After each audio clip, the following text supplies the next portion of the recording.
갑자기 추워져가지고 오늘은 겨울 옷을 입어도 어색하지 않을 정도로 이렇게 많이 추워졌습니다. 건강에 유의하시고요. 그렇게 하셨으면 좋겠습니다. 건강하지 않으면 불편한 게 굉장히 많더라고요. 그래서 다들 건강할 수 있도록 많이 조심도 하시고 기도도 많이 하시고 그렇게 하셨으면 좋겠어요. 오늘은 느헤미야라고 하는 성경 말씀을 함께 나누는 시간입니다. 오늘 주제 말씀을 기억하고라는 말씀으로 정했습니다. 혹시 사시면서 뭔가를 이렇게 기억해야 되는데 잊어버려서 곤란을 당하신 적이 있거나 무안하거나 미안한 적들, 그런 기억들이 있으실지 모르겠어요. 저는 예전에 입 밖으로 제가 처음 내는 것 같은데요. 저희 아버지께서 편찮으실 때 저희 아버지께서 그 전복 있잖아요. 그것을 드시는 걸 좋아하셨어요. 근데 어느 날 저희 어머니께서 전복 좀 사와라 그랬어요. 그런데 그걸 제가 잊어버린 거예요. 그리고 아버지는 상태가 안 좋으셔서 그때도 안 좋으신 상태였지만 이제 돌아가셨어요. 그리고 나중에 이제 저희 어머니께 드리려고 전복을 사가지고 갔는데 예전에 그 기억은 다 잊어버린 거죠. 그래서 가져갔더니 저희 어머니께서 너 예전에 내가 아버지 드리라고 전복 사오라고 했던 걸 기억하냐? 이렇게 물어보는 거예요. 저한테. 잊어버리고 있었는데 그 말을 딱 듣는 순간에 아차 싶은, 근데 기회가 없어져 버렸어요. 그래서 제 마음속에 이제 그게 뭐 여러 가지 제가 잊어버려서 곤란을 당한 거 있고, 시험 볼 땐 다 곤란하잖아요. 잊어버려가지고. 그런데 그런 기억이 있습니다. 그런데 여기 이제 오늘 이 기억하지 아니하고라는 이 말씀은 이제 성경 속에서 정말 중요한 것을 잊어버림으로 인해서 이제 하나님의 백성이 당한 고난과 슬픔, 징계, 이런 것들에 대해서 한번 살펴보려고 합니다. 오늘 말씀은 성경을 한번 오랜만에 찾았으면 좋겠어요. 느헤미야 9장 17절 말씀입니다. 구약 성경 739쪽입니다. 같이 읽겠습니다. 거역하며 주께서 그들 가운데서 행하신 기사를 기억하지 아니하고 목을 굳게 하며 패역하여 스스로 한 우두머리를 세우고 종이 되었던 땅으로 돌아가고자 하였나이다. 그러나 주께서는 용서하시는 하나님이시라. 은혜로우시며 긍휼히 여기시며 더디 노하시며 인자가 풍부하심으로 그들을 버리지 아니하셨나이다. 이 말씀을 함께 읽고요. 제가 기도하겠습니다. 살아계신 하나님 아버지, 오늘 하루도 하나님께서 저희에게 허락해 주시고 말씀을 사모하는 마음을 주셔서 이곳에 함께 모여서 말씀을 나누고 또한 여러 곳에서 온라인을 통해서 말씀을 듣게 해주신 것을 감사드립니다. 오늘 하나님께서 인도하신 뜻대로 오늘 이 시간 함께 해주셔서 처음부터 끝까지 사람의 어리석음이 나타나지 않고 오직 하나님의 거룩한 뜻과 하나님께서 우리에게 주시고자 하는 그 말씀만 나타날 수 있도록 도와주십시오. 이 모든 말씀 우리를 사랑하시는 예수 그리스도 이름으로 감사하며 기도드렸습니다. 아멘. 느헤미야 성경을 간략하게 한번 요약을 하면은요, 이 느헤미야에서 가장 중요한 말씀은 이제 성전을 지난번 우리가 봤었던 에스라죠. 네. 에스라에서는 성전을 건축했거든요. 그런데 이번에는 이제 성벽을 건축하는 거예요. 그래서 성벽을 건축했다라고 하는 그 내용이 나와 있는 느헤미야 6장 15절 16절 말씀입니다. 한번 같이 읽겠습니다. 시작. 성벽 역사가 52일 만인 엘루월 25일에 끝남에 우리의 모든 대적과 주위에 있는 이방 족속들이 이를 듣고 다 크게 두려워하여 낙담하였으니 그들이 우리 하나님께서 이 역사를 이루신 것을 알미니라. 성벽을 이제 성전은 완성된 거예요. 그래서 이제 하나님께서 느헤미야를 보내셔가지고 성벽, 이 성전이 있는 곳을 둘러싸고 있는 예루살렘 성벽을 이제 건축하는 건데요. 새로 짓는 것이 아니라 예전에 있었었는데 그것이 다 부서지고 무너진 거예요. 그래서 그것을 다시 세우는 거죠. 그러니까 재건하는 거예요.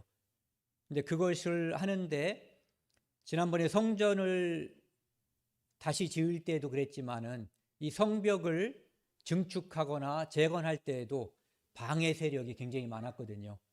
그것을 모두 다 하나님의 은혜로 극복하고 52일 만에 이것을 완공한 거예요.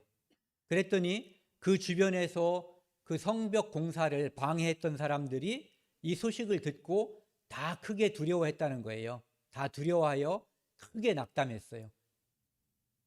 이제는 저 사람들이 성벽 공사까지 완성했으니까 성전이 완성됐죠. 그 다음에 이제 성벽 공사도 완성됐으니까 저들을 우리 마음대로 할 수가 없겠구나. 그리고 그들은 예전에 그 조상들로부터 내려오는 그 이야기들, 추억들이 있을 거예요. 그들이 하나님을 잘 섬길 때에 하나님께서 그들 민족, 이스라엘 민족과 함께 해주셔가지고 그 주변에 있는 여러 나라들, 여러 민족들이 그들에게 복속하고 무릎을 꿇은 거예요. 그리고 세금을 바쳤던 그 기억이 나기 때문에 이들이 다 두려워하고 크게 낙담하였을 거예요. 그리고 더 중요한 게 있죠. 그들이 우리 하나님께서 이 역사를 이루신 줄을 알미니라. 하나님께서 이 일을 하셨다는 거죠. 그렇다면 더더욱 큰일이죠. 이제 하나님께서 이 역사를 이루셨다면 이스라엘과 함께 하신다는 의미가 되는 거예요. 그러면은 이제 앞으로 자기들 이스라엘과 반대 진영에서 이스라엘을 괴롭히고 이스라엘을 대항했던 사람들에게는 이제 문제가 생길 수 있기 때문에 걱정을 하는 거죠. 느헤미야 성경은 1장부터 이제 13장까지 나와 있는데요.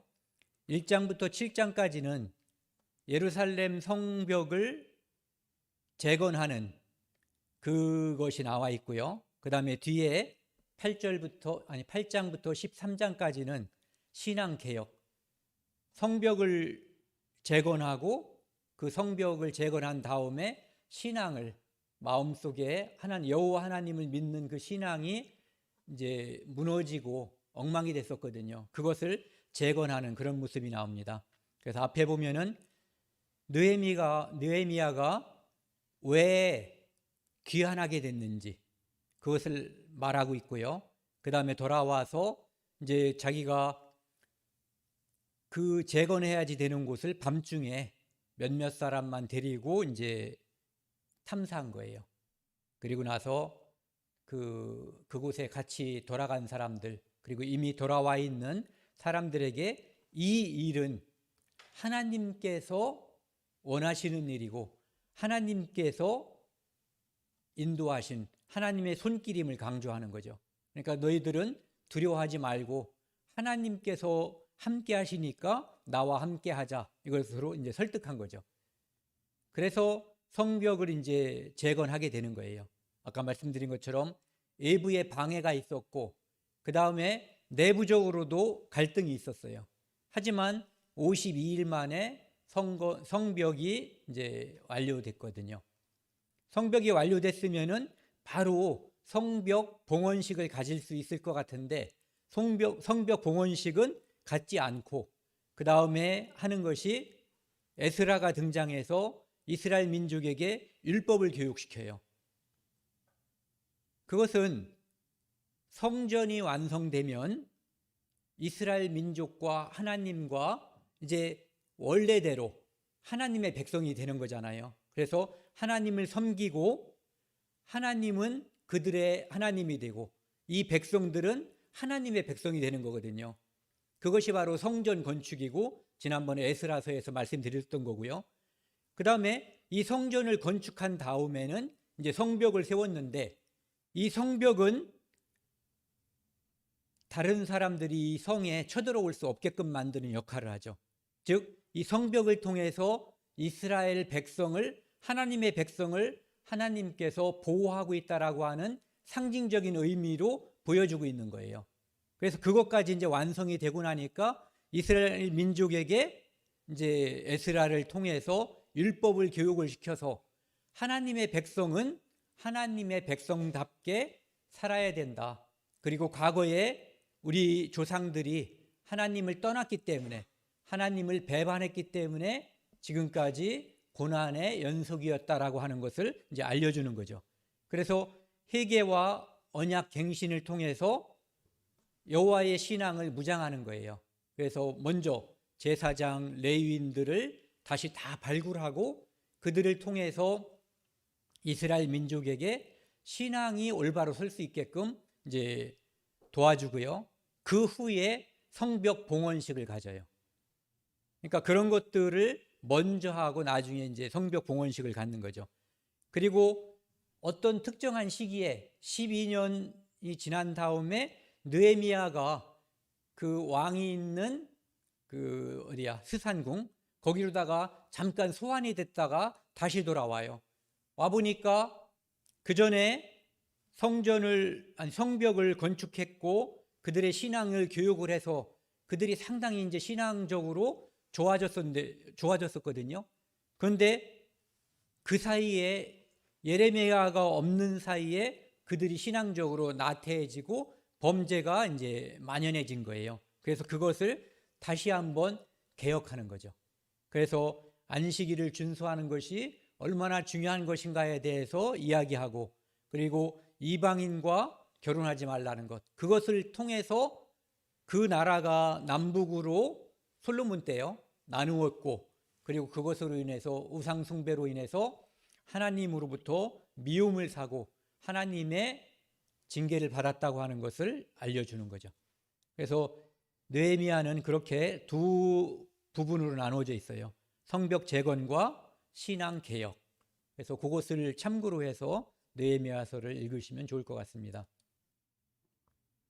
지난번에도 보여드렸던 그림인데요.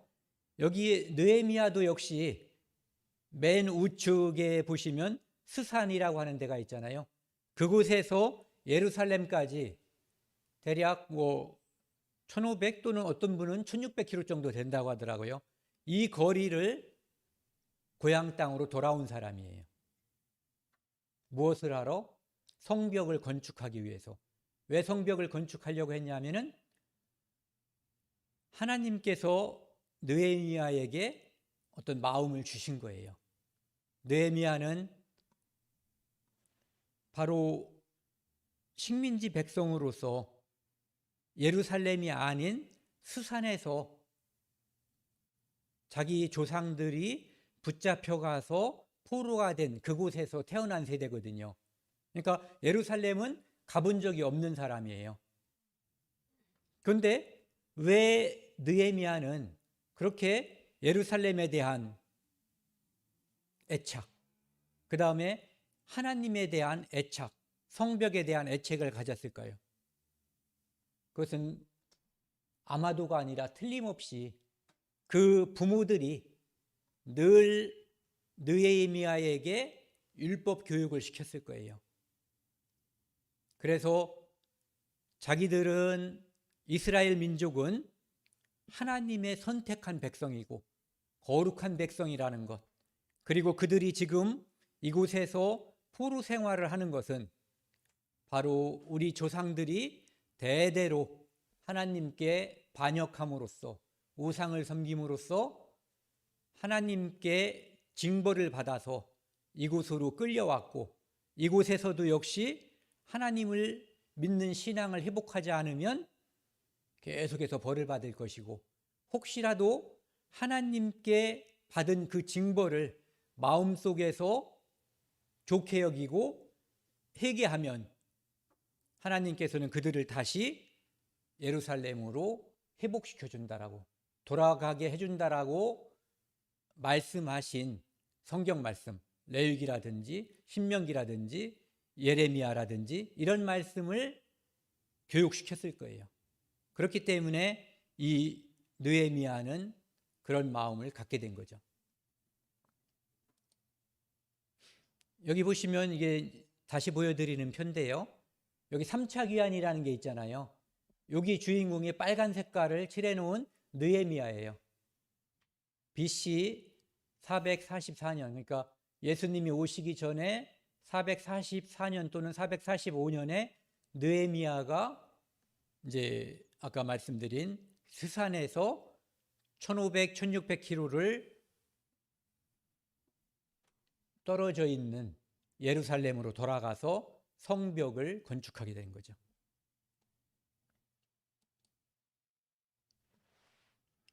제가 아까 그 말씀을 다시 한번 읽겠습니다.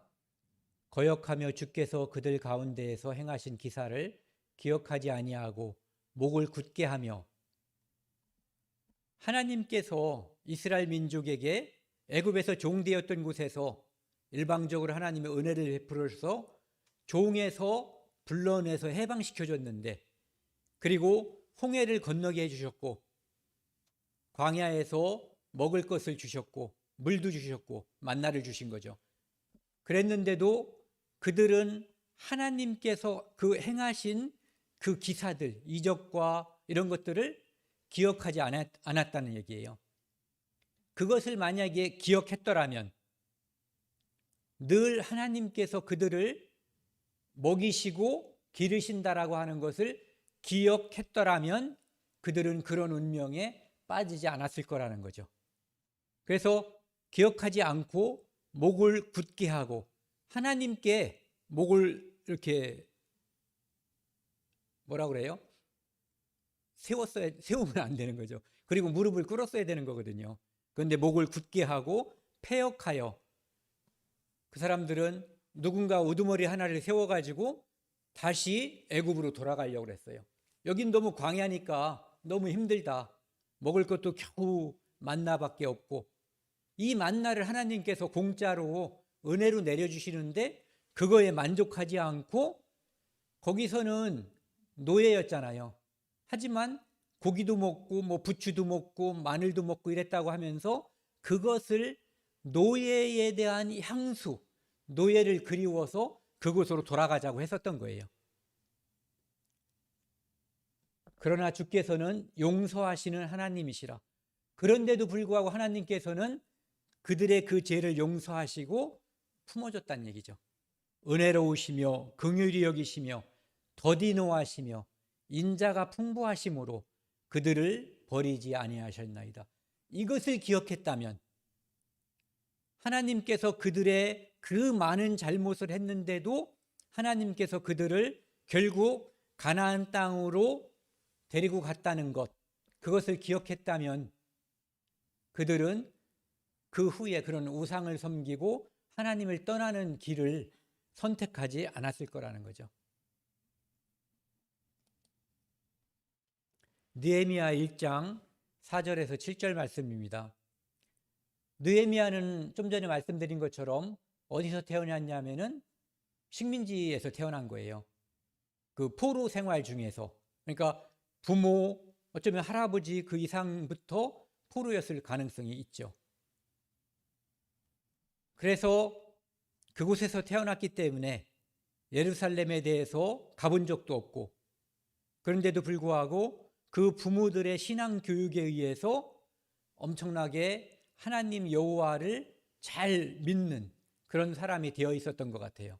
그런데 그의 형제가 예루살렘에서 돌아왔는데 뭐라고 전하냐면은 예루살렘 성벽은 무너졌고 성문은 불탔다고 얘기하는 거예요. 그리고 이제 아까 말씀드린 것처럼 1차, 2차 귀환이 있었잖아요. 그리고 3차로 느헤미야가 가는 거니까 1차, 2차로 돌아간 사람들이 원래 그곳에서 있었던 사람들, 그러니까 사마리아에 있는 사람들 또는 이방인들에게 엄청나게 고난을 받고 있다라는 이야기를 들은 거예요. 그리고 그 말을 듣고서 이제 며칠 동안 슬퍼하면서 하나님께 금식하면서 기도한 거예요.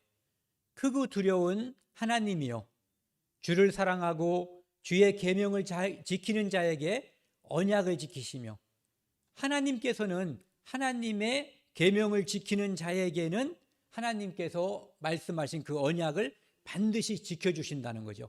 그거에 의지해서 기도하는 거예요. 그러니까 느헤미야는 하나님의 말씀을 잘 지키는 사람이었던 거죠.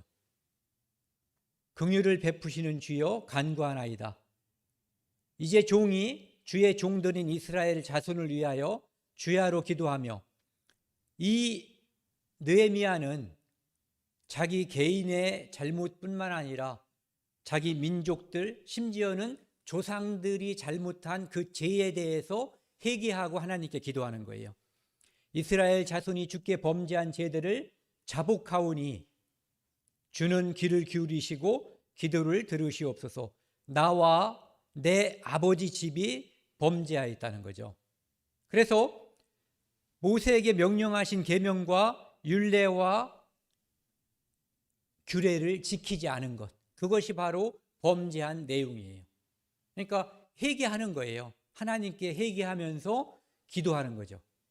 그러면서 이 느헤미야가 이제 지금 좀 전에 기도했던 장면과 지금 이 장면은 시간상으로 조금, 아니 여기는 아니에요. 그래서 이 느헤미야가 기도하면서 옛적에 주께서 주의 종 모세에게 명령하여 이르시되 만일 너희가 범죄하면 내가 너희를 여러 나라 가운데 흩을 것이요. 신명기에도 이런 말이 나와 있고 레위기에도 이런 말씀이 나와 있죠. 근데 만일 내게 돌아와 내 계명을 지켜 행하면 너희가 아무리 먼 곳에 있더라도 그곳으로 다시 돌아오게 해준다는 거예요. 그러니까 그렇게 했던 그 말씀을 기억해 달라는 거죠. 근데 문제가 있죠. 하나님은 이것을 기억하지 못할까요? 하나님은 늘 기억하고 있는 거예요. 이것을 인간이 잊었기 때문에, 하나님 말씀을 떠났기 때문에 하나님께 기도하지 않는 문제가 생기는 거죠.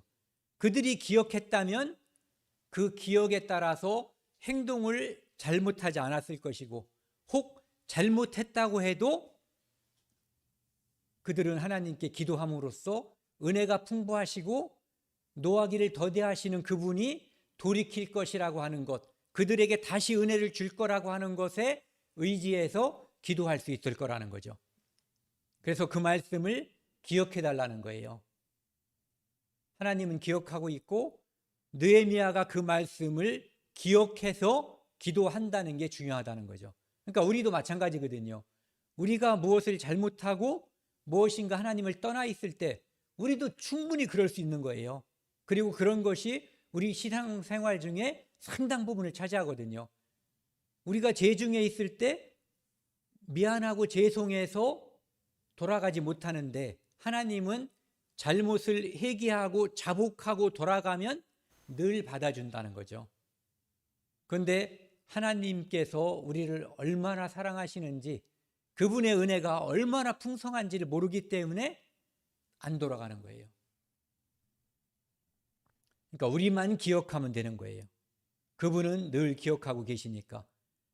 이 말씀이 레위기에 있는 것처럼 자기 죄악과 그들의 조상의 죄를 자복하고 그들의 원수의 땅으로 끌려갔음을 깨닫고, 그들의 죄 때문에 원수의 땅에 끌려간 것을 알고, 그리고 그들의 마음이 낮아져서 그들의 형벌을 기쁘게 받으면, 일테면은 그들이 끌려간 그 나라에서 끌려간 이유가 뭐예요? 하나님께 범죄했기 때문에 하나님께서 다른 민족을 데려다가 하나님의 백성을 지금 교육시키는 중이에요. 그러니까 거기에서 고개를 빳빳이 들지 말고 하나님께서 너희들을 교육시키는 중이니까 거기서 말 잘 들으라는 거예요. 형벌을 기쁘게 받으면 하나님께서 그 이스라엘 민족의 조상들과 맺었던 그 언약을 기억하고 그 땅을 그러니까 그들을 다시 그 땅으로 돌이켜 주신다는 약속을 한 거죠. 그래서 아브라함과 한 약속, 이삭과 한 약속, 야곱과 한 약속을 하나님은 잊지 않으니까 너희들이 기억하고 있다면, 잊지 않는다면 그것을 위해서 돌이키고 기도하라는 거예요. 그것이 관건이고 중요하다는 거죠. 하나님은 절대로 잊지 않는다는 거죠. 여기를 말씀드려야 되는데 제가 아까 실수한 거예요. 그리고 참 지난번에 제가 지난주에요. 지금 실수했다는 게 생각이 나니까 그 에베소서 1장 30절이라고 말씀을 드렸는데 그 말씀이 빌립보서 1장 30절 말씀인데 제가 실수한 부분이 있습니다. 혹시 들으신 부분은 이제 다시 이렇게 상기해 주셨으면 좋겠어요. 이 부분 느헤미야 2장 4, 5절 말씀은 좀 전에 느헤미야가 하나님께 기도한 그 장면과 4개월의 시간 차이가 있는 거예요. 그러니까 4개월 동안 밤낮으로 하나님께 기도한 거예요. 그 기도한 결과 왕 앞에 섰는데 이 느헤미야는 왕 앞에서 그 술을 왕께 드리는 관원이에요. 측근이죠. 왜 측근이냐 하면은 왕에게 식사를 드리거나 술을 드리는 것은 측근이 아니면 할 수 없는 거예요. 거기다 독약을 넣으면은 왕이 바로 죽잖아요. 그렇기 때문에 직위도 높을 뿐만 아니라 매우 신임을 받는 그런 사람이 그 술 맡은 관원이 되는 거죠. 그런데 그의 얼굴을 바라봤더니 왕이 보니까 얼굴이 시무룩한 거예요. 그전에는 밝았었는데. 그래서 왕이 이제 이렇게 너 왜 얼굴이 시무룩하냐 이렇게 말을 하니까 나한테 마음에 소원이 있다는 거죠. 내가 무엇을 원하느냐. 그렇게 왕이 내가 무엇을 원하냐고 했을 때 순간적으로 느헤미야는 하늘의 하나님께 묵도한 거예요. 속으로 기도한 거죠. 뭐라고 기도했냐면은 하나님께서 선하게 이 왕의 마음을 움직여 주셔서 하나님께서 선하게 여기는 예루살렘의 성벽을 재건하는 그 일을 이룰 수 있도록 도와주세요. 이렇게 했겠죠. 그러니까 느헤미야는 왕의 신하고 측근이었지만 그 모든 일을 주관하고 있는 분은 우주와 천지 만물을 창조하신 하나님께서 초월적으로 역사하고 있다는 것을 왕은 그의 명령을 받아서 또 명령을 수행하는 그런 사람에 불과하다는 것을 알고 믿었던 사람이에요. 그래서 왕이 나를 좋게 여기시면은 나를 유다 땅 내 조상들의 묘실이 있는 성읍에 보내서 그 성을 건축하게 해달라고 간절하게 말을 한 거예요. 어떤 자료를 보니까 지금 이 나라가 어디예요? 페르시아잖아요. 바사. 페르시아 바사 사람들은 조상의 묘를 굉장히 중요하게 여긴대요. 그렇기 때문에 그것을 말하면 자기들이 조상의 묘를 중요하게 여기기 때문에 조상의 묘실이 있는 성읍이 완전히 다 엉망이 됐다라고 말을 하면 들어줄 가능성이 높다는 거죠. 그래서 그런 말을 했을 수도 있다라고 누군가 말하더라고요. 그래서 이렇게 그 성을 건축하게 해달라고 이제 왕에게 이야기한 거예요. 그 전에 뭐를 했죠? 기도한 거예요. 하나님께. 그 순간에도 기도한 거예요. 그리고 왕에게 가는 도중에 왕이 저에게 조서를 줘가지고 왕의 명령서죠. 어디든지 통과할 수 있는 명령서를 저에게 좀 달라고 부탁한 거예요. 그러면서 또 한 가지 그 성을 개축할 때, 증축할 때 필요한 제목들도 달라라고 왕에게 요청을 한 거예요. 근데 맨 밑에 노란 색깔을 한번 같이 읽겠습니다.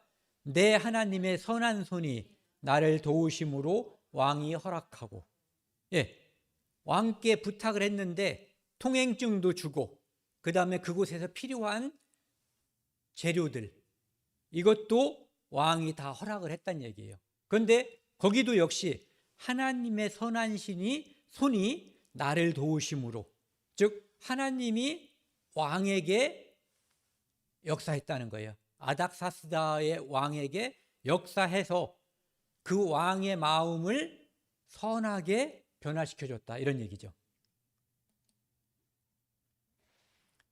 그래서 아까 말씀드린 것처럼 느헤미야는 그곳에 도착을 했고요. 많은 우여곡절이 있었어요.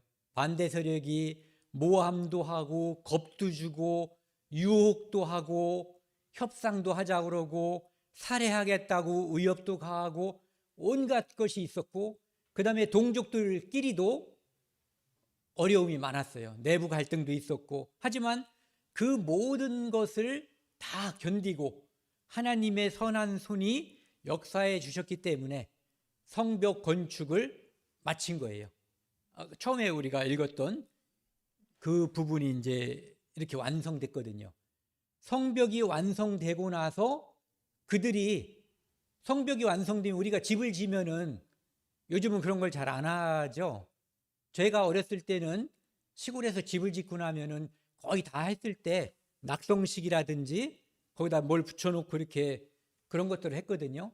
그런데 여기 나와 있는 이 말씀은, 8장 말씀은 성벽이 완성됐는데 성벽이 완성된 것에 대한 낙성식을 거행하는 것이 아니라 에스라라고 하는, 에스라 기억나시죠?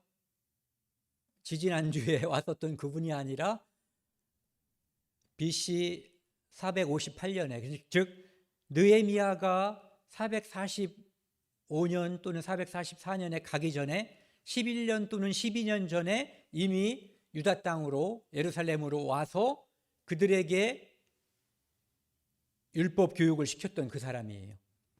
그 사람을 느헤미야가 앞에 세우고 이 유다 사람들에게 다시 한번 율법책을 낭독하며 하나님의 율법 교육을 시키는 거예요.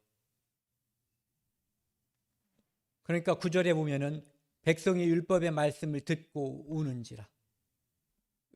왜 울겠어요?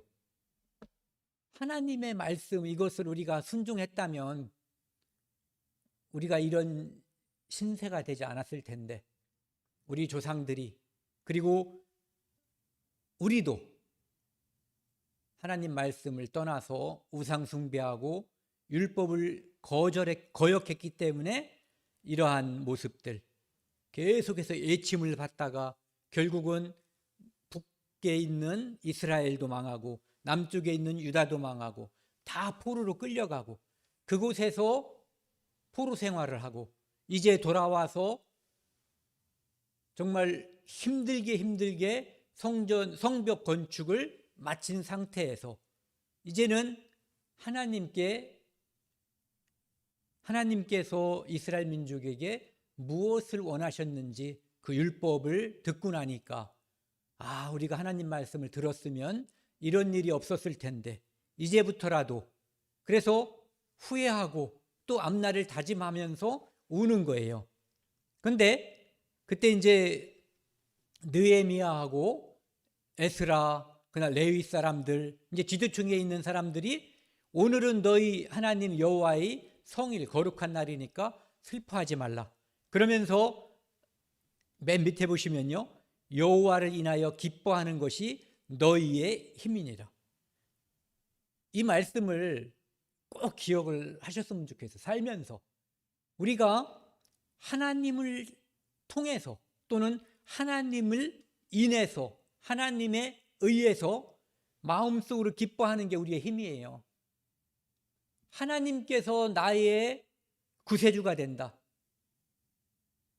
여러분들이 지금 만약에 누구를 막론하고 내가 아무 때나 이거 휴대폰을 꺼내가지고 대통령한테 저예요 하면서 전화를 할 수 있고 내가 부탁도 할 수 있고 저쪽에서 야, 너 이번 주 토요일 날 좀 만나자 그랬는데, 아, 나 바빠요. 이렇게 말할 수 있는 사이가 된다면 그 사람은 굉장히 자부심을 가지고 살 거예요. 그리고 어쩌면 어깨가 좀 올라가서 살지도 몰라요. 그런데 하나님으로 인해서 하나님이 나의 아버지시고 그분이 나를 눈동자처럼 보호하신다는 것, 그분이 나를 자식으로 여긴다는 것, 이것을 인식하는 사람은 그를 여호와로 인해서 기뻐하는 자거든요. 그 사람은 그것이 그의 힘이 되는 거예요. 그러니까 그것을 너네들이 옛날에 잘못한 거, 그 다음에 지금까지 지내온 것이 어렵고 고난이었다고 슬퍼할 거 없고, 지금부터라도 하나님이 나의 힘이시며 나의 기쁨이시며 나의 아버지라는 것을 알고 기뻐하는 것, 그것이 중요하다라고 하는 거죠.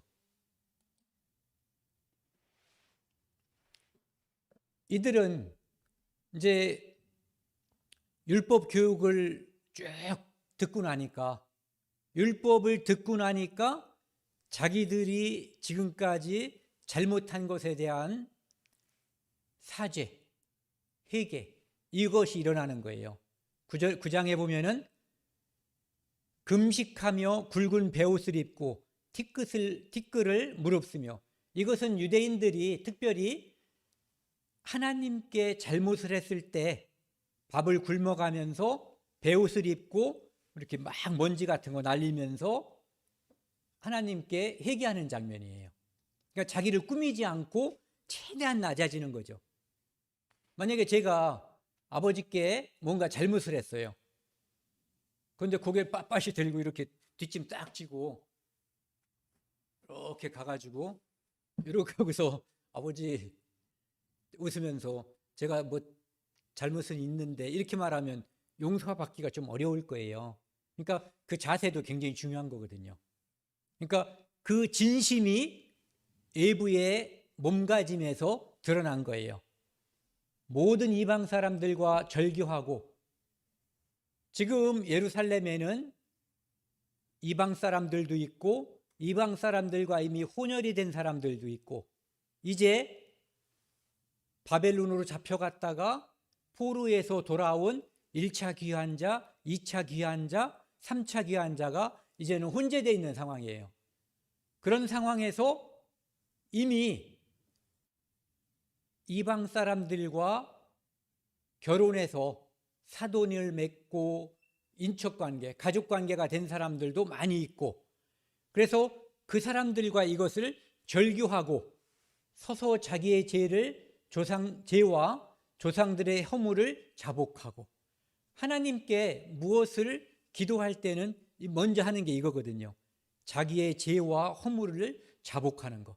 그런데 이들은 자기들이 잘못하지 않은 조상들의 죄와 허물까지도 자복한 거예요.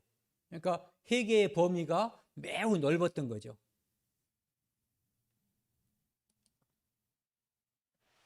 그들은 하나님께서 천지 만물을 창조하시고, 만약에 그때 그들이 우리의 하나님, 그들이 우리 하나님이라고 부르는 여호와 하나님이 천주 만물을 창조하시고 우리를 창조하시고 우리의 구세주가 된다라고 하는 것을 잊지 않았다면,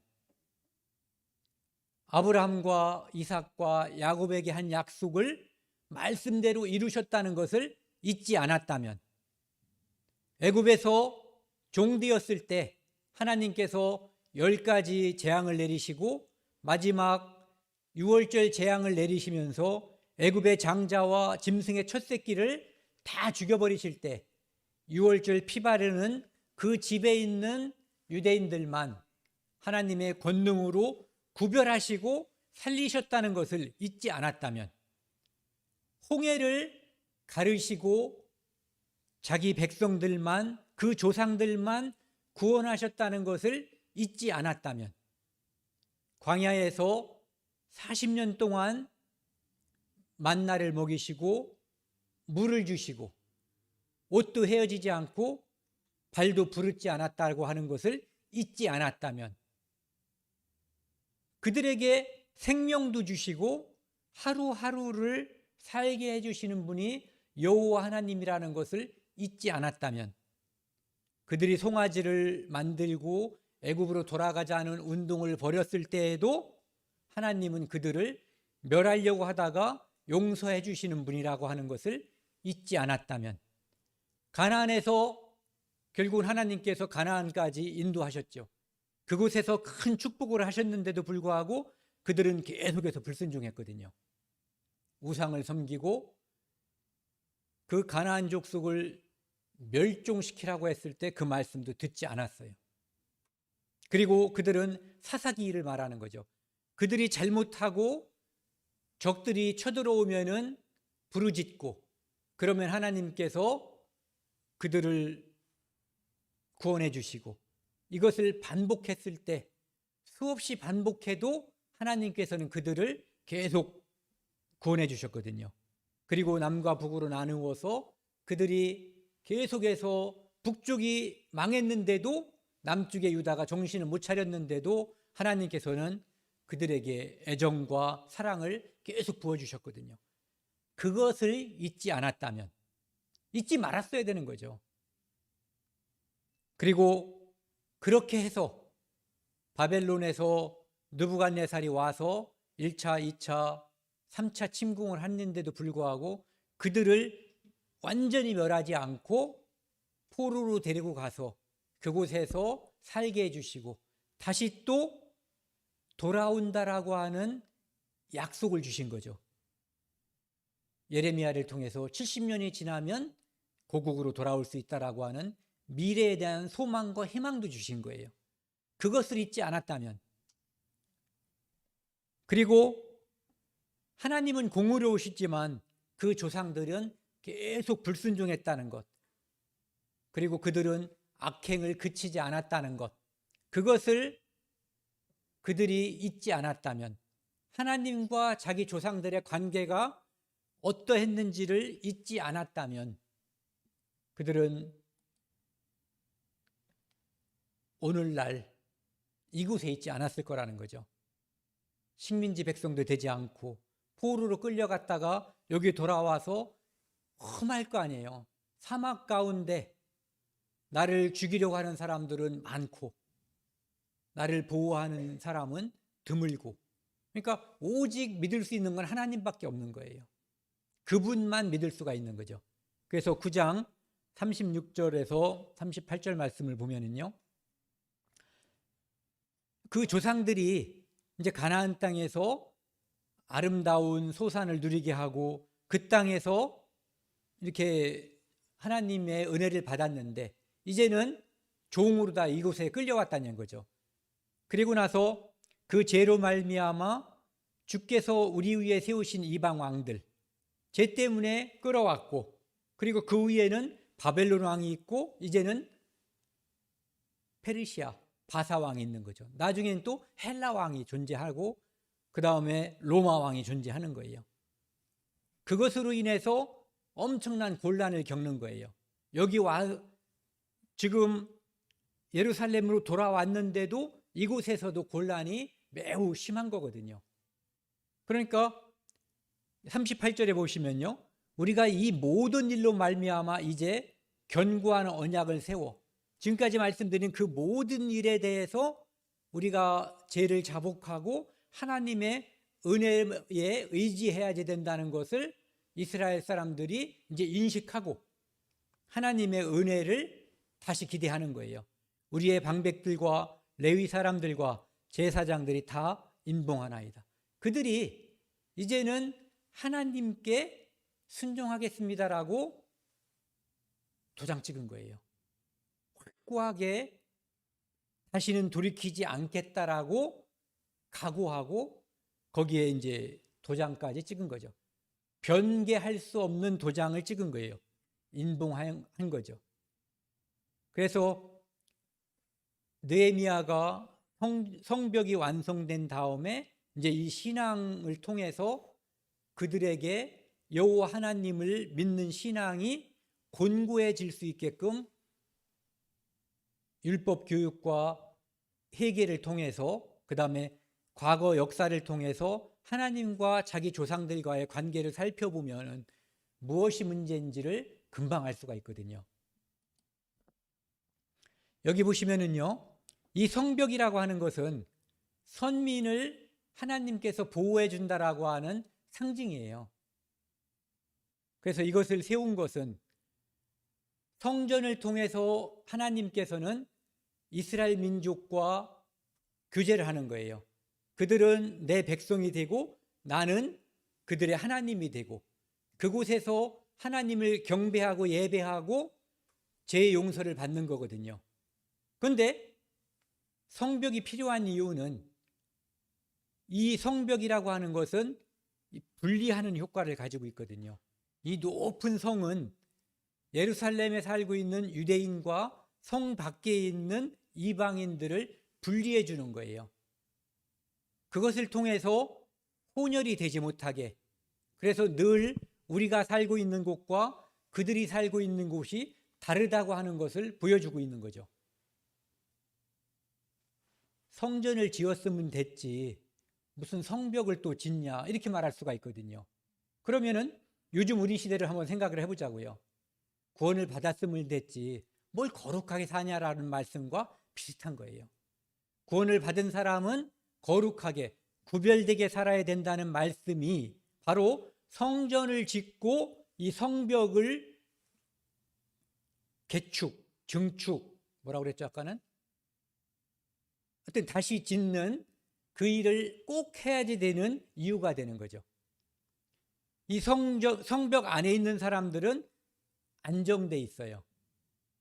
누군가가 나를 쳐들어와서 나를 위협하지 못할 것이다라고 하는 안정감이 있거든요. 평안한 거죠. 이 안에 있는 사람들은. 그리고 밖에 있는 사람들은 높은 성벽이 있기 때문에 감히 쳐들어갈 수 있는, 쳐들어가고자 하는 마음을 접게 되는 거죠. 그래서 이 성벽이라고 하는 것은 유대인과 이스라엘 사람과 이스라엘 사람이 아닌 사람들을 구분해 주는 거예요. 제가 어떤 분의 설교를 듣다 보니까 그런 말씀을 하더라고요. 어떤 A형, 틀이라고 하는 거예요. 틀. 이 틀이라고 하는 것이 내용을 보완해 준다는 거예요.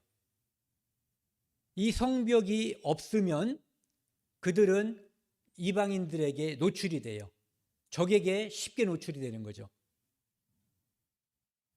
그래서 이 성벽이 그들을 보호할 수 있는 것처럼 우리가 오늘 일요일 날 이런 말씀을 듣고 주일을 이렇게 예배하는 이유가 주일 성수라고 하는 개념을 떠나서 이 시간이 아니면 우리가 이 말씀을 함께 나누고 하나님께 기도하는 시간, 즉 이 틀을 통해서 내용을 보충하고 내용을 확충하는 시간을 잊어버릴 수가 있다는 거죠. 네. 그래서 이 성벽이라고 하는 것이 어떠한 눈에 보이는 성벽 그 이상의 의미가 하나님의 백성에게 존재한다라는 거예요. 그래서 13장 1절 3절 말씀을 보면은요. 이제 이 13장은 12장에 뭐가 나오냐면은 성벽 봉헌식이 나와요. 이제 그것을 하나님께 감사하고 이것을 통해서 하나님께 드리는 거죠. 하나님께서 역사해 주셨기 때문에 이 성벽이 완성됐습니다. 그리고 백성들은 기뻐하는 거예요. 그리고 나서 13장에 다시 또 무엇을 하냐면은 모세의 책을 낭독하고 그 책에 기록하기를 암몬 사람과 모압 사람, 암몬 사람과 모압 사람은 롯의 후손이에요. 롯의 후손이어서가 아니라 영원히 총회에 들어오지 못하게 했는데 이스라엘 총회에 그 이유가 2절에 나와 있는 거예요. 이는 그들이 양식과 물로 이스라엘 자손을 영접하지 아니하고 애굽에서 나와서 가나안 땅에 들어갈 때 그들에게 자리만 비켜달라고 했는데 그들이 공격을 해버렸죠. 그래서 하나님께서 그들에게 이제 벌을 주셨고 그 다음에 발람을 통해서 이스라엘을 저주하게 하려고 했는데 하나님께서는 그 저주를 돌이켜서 복이 되게 해주신 거거든요. 하나님은 저주를 돌이켜서 복이 되게 해주시는 분이에요. 우리가 우리 죄로 말미암아 우리는 영원한 형벌을 받을 수밖에 없는, 더 편하게 말씀드리면 지옥 갈 수밖에 없는 사람들이었어요. 그런데 그 저주를 돌이켜서 하나님은 우리를, 예수 그리스도를 이 땅에 보내주시고 그의 십자가의 피로 우리의 모든 죄를 용서해 주시고 우리를 하나님의 자녀가 되는, 저주를 돌이켜서 복이 되게 해주신 분이거든요. 그리고 발람의 저주를 하게끔 뇌물을 주고 사주했는데 발람의 입에서는 결국은 하나님께서 발람을 입을 주관해 주셔가지고 이스라엘을 축복하는 그런 말을 하게 된 거죠. 그래서 백성이 이 율법을 듣고 섞인 무리를 예루살렘 가운데서 모두 분리하였다. 이것은 아까 말씀드린 것처럼요, 성벽이 왜 중요하냐면 이 성벽이 있음으로 인해서 성벽 안에는 누가 살아요? 이스라엘 사람들이. 이제는, 그전에는 성벽이 없기 때문에 아무나 들어와서 살고 아무나 쉽게 나갈 수가 있는 거예요. 그런데 이제는 성벽이 생김으로 인해서 유대인들과 유대인이 아닌 사람들, 이스라엘과 비이스라엘은 구분이 되는 거예요. 그들이 믿는 우상과 이들이 믿는 여호와 하나님은 완전히 구분이 되는 거예요. 그리고 하나님의 믿는 사람들의 행실과 이방신 우상을 믿는 사람들의 행실은 구분이 되는 거거든요. 성벽은 하나님께서 이스라엘 민족을 보호해주는 안전장치일 뿐만 아니라 신앙적으로도 그들의 신앙을 보호해주고 견고하게 해주는 안전장치가 됐던 거거든요. 그렇기 때문에 이 성벽이 꼭 필요했던 거예요. 백성이 이 율법을 듣고 곧 섞인 무리를 이스라엘 가운데서 모두 분리해 나가는 거예요. 성벽이 있음으로써 이제 분리가 가능해진 거죠. 성벽이 없으면 분리할 수도 없는 거예요.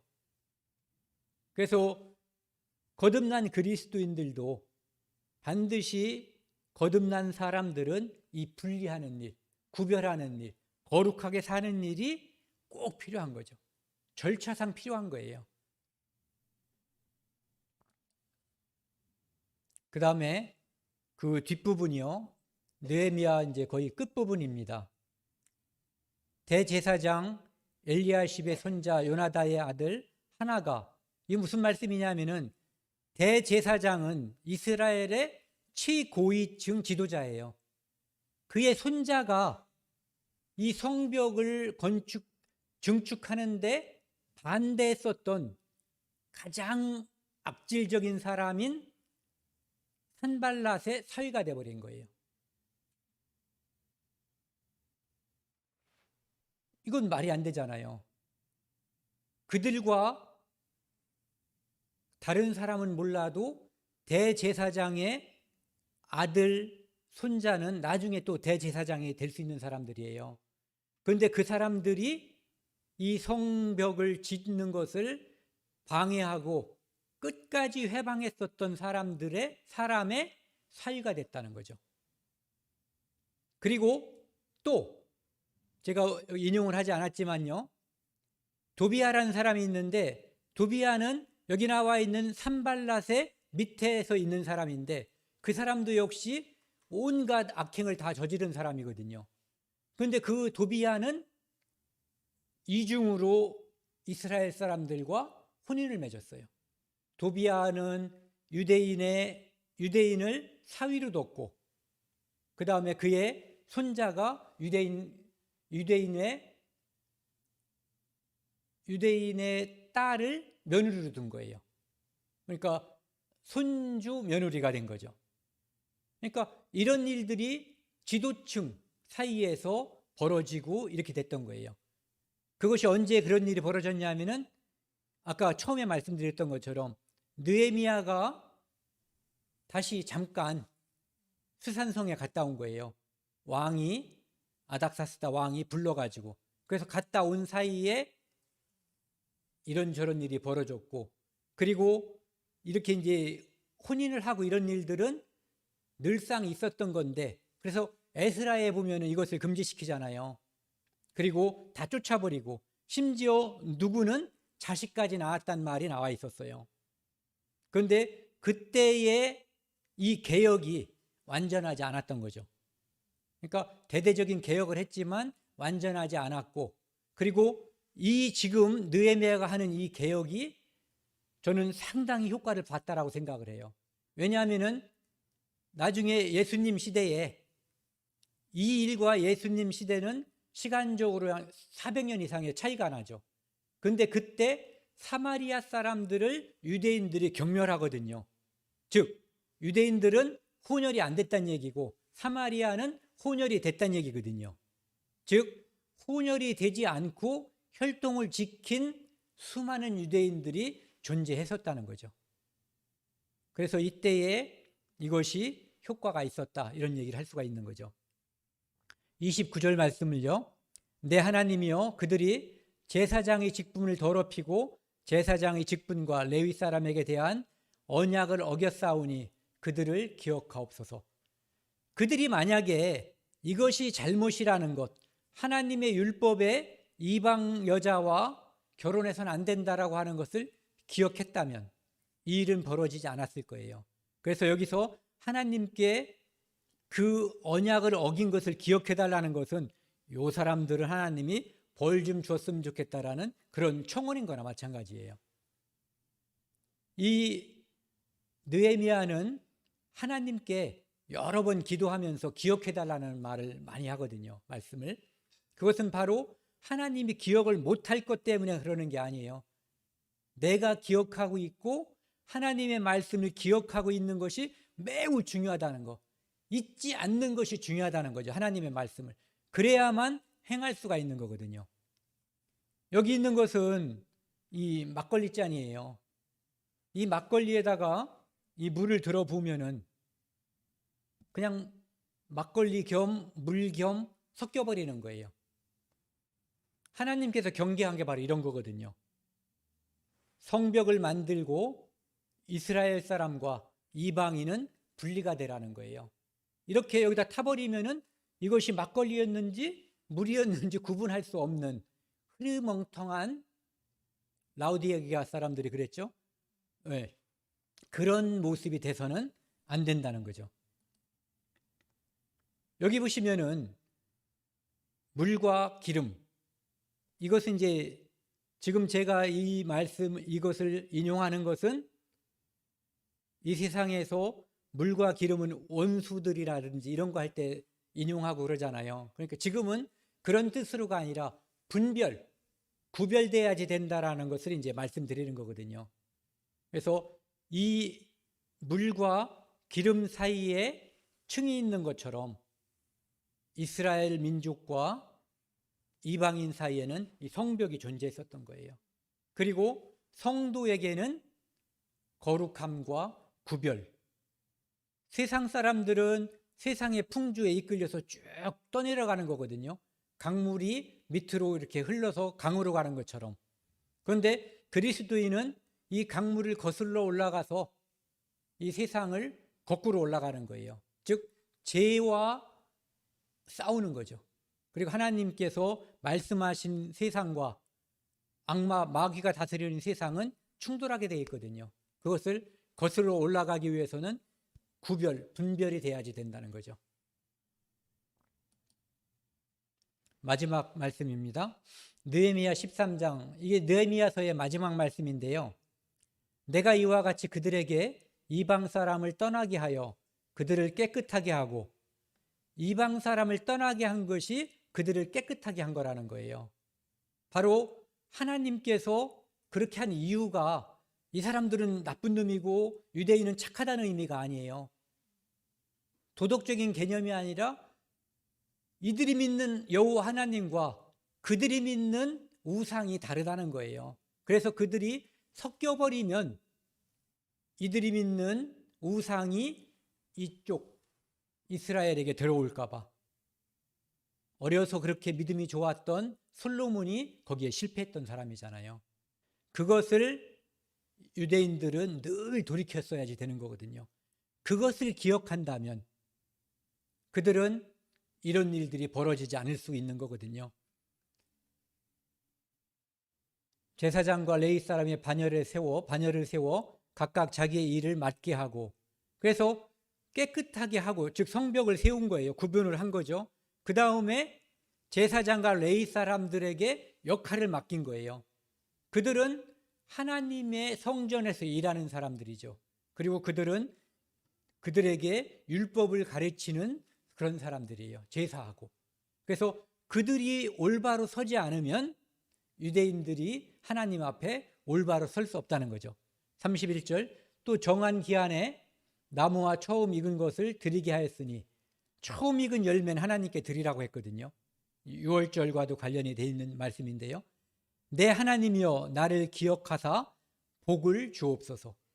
느헤미야가 이런 일들을, 나쁜 짓 한 사람들은 하나님께서 기억해달라고 말씀을 드렸고 기도했고, 그러면서 또 이러한 성과를 냈다라고 하나님께 기도하면서 기억해서 축복해달라는 거거든요.